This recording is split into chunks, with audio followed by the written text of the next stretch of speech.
Salam jumpa teman-teman semua dalam channel YouTube ini. Pada kesempatan kali ini, kita akan membahas bersama-sama sebuah permasalahan ekologis yang disebabkan oleh adanya aktivitas penebangan hutan ataupun deforestasi. Teman-teman sekalian, hutan merupakan sebuah kesatuan ekosistem yang terdiri dari keanekaragaman hayati yang tidak bisa saling terpisahkan antara satu dengan yang lainnya. Namun, pemikiran ini, perspektif ini tidak dapat sampai di dalam pikiran manusia. Manusia yang dianugerahi akal budi justru memandang yang lain. Manusia memandang bahwa hutan merupakan sebuah ladang eksploitasi yang bisa digunakan secara percuma. Salah satu bentuk kerusakan lingkungan ataupun kerusakan hutan yang disebabkan oleh manusia ialah aktivitas deforestasi ataupun aktivitas penebangan hutan. Jika dilihat ataupun dianalisis teman-teman semua, deforestasi tidak selamanya berkonotasi negatif. Asalkan kegiatan itu ataupun aktivitas itu dilakukan secara baik. Deforestasi memiliki tujuan yang baik, yaitu untuk membuka lahan baru, membuka ladang baru dan sebagainya. Namun, deforestasi menjadi salah. Deforestasi menjadi salah maknanya ketika hal itu dilakukan secara berlebihan, secara membabi buta tanpa memperhatikan keseimbangan ekosistem yang ada.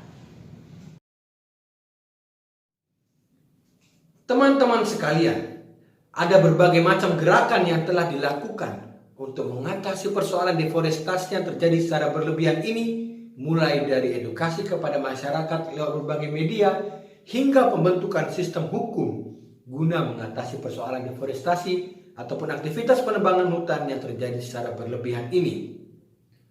Namun tampaknya persoalan deforestasi ataupun aktivitas penebangan hutan yang terjadi secara berlebihan ini terjadi berangkat dari dua persoalan, yakni persoalan mendasar dan persoalan bersifat kompleks dan cukup menarik. Yang pertama ialah persoalan mendasar. Dalam hal ini, manusia dengan kedalaman diri dan kesadaran dirinya merasa bahwa ia merupakan pusat dari alam semesta yang bisa berkuasa dan menguasai. Yang kedua ialah persoalan yang menarik dan kompleks.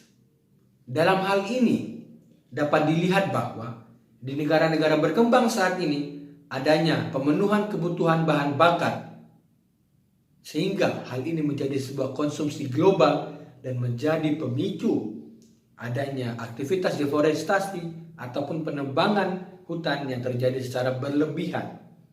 Selain itu, masih ada salah satu faktor lainnya atau persoalan lainnya ialah persoalan ekonomi.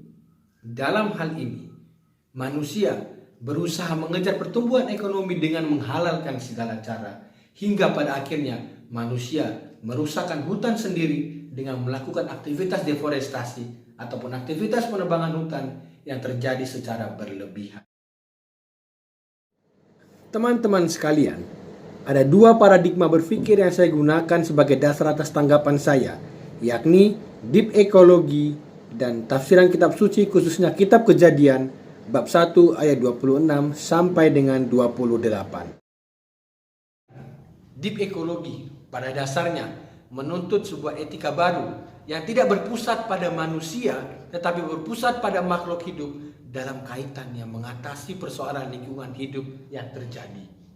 Deep ekologi juga tidak memandang dunia sebagai sebuah objek, tetapi memandang bahwa dunia ini merupakan sebuah jaringan yang saling terhubung antara satu dengan yang lainnya dan tidak bisa terpisahkan. Dalam kitab suci, khususnya kitab Kejadian bab 1 ayat 26 sampai dengan 28, manusia telah diberikan kuasa oleh Allah untuk berkuasa atas burung-burung di udara, ikan-ikan di laut, dan segala sesuatu yang ada di dalam bumi. Namun, kata berkuasa haruslah dimaknai sebagai sebuah konsep tentang berkat, bukan menjadi landasan bagi manusia untuk melakukan eksploitasi secara percuma, secara membabi buta, bahkan secara liar terhadap alam ini. Kata berkuasa haruslah dimaknai sebuah kata yang positif, bukan sebagai sebuah kata yang negatif, hingga pada akhirnya manusia pun melakukan perbuatan yang sifatnya negatif sebagai pemahamannya yang keliru atas tafsiran kitab suci ini. Perlu adanya tindakan-tindakan yang kita lakukan, kendati telah ada tindakan-tindakan yang telah dilakukan sebelumnya. Saya secara pribadi mengusulkan tindakan-tindakan tersebut antara lain melakukan tebang pilih, melakukan tebang tanam, memberikan kembali edukasi kepada masyarakat akan pentingnya lingkungan, khususnya hutan. Dan yang keempat, melakukan penanaman pohon secara bersama-sama guna melestarikan lingkungan hidup yang telah rusak akibat deforestasi. Dan yang terakhir ialah reboisasi ataupun penghijauan kembali lahan-lahan gundul. Sebagai penutup, marilah kita bersama-sama menjaga lingkungan kita. Kalau bukan kita sebagai manusia, siapa lagi? Kita sebagai manusia yang dianugerahi akal budi, kita sebagai manusia yang dianugerahi berkat kemampuan yang istimewa, hendaknya menggunakan kemampuan itu secara baik pula.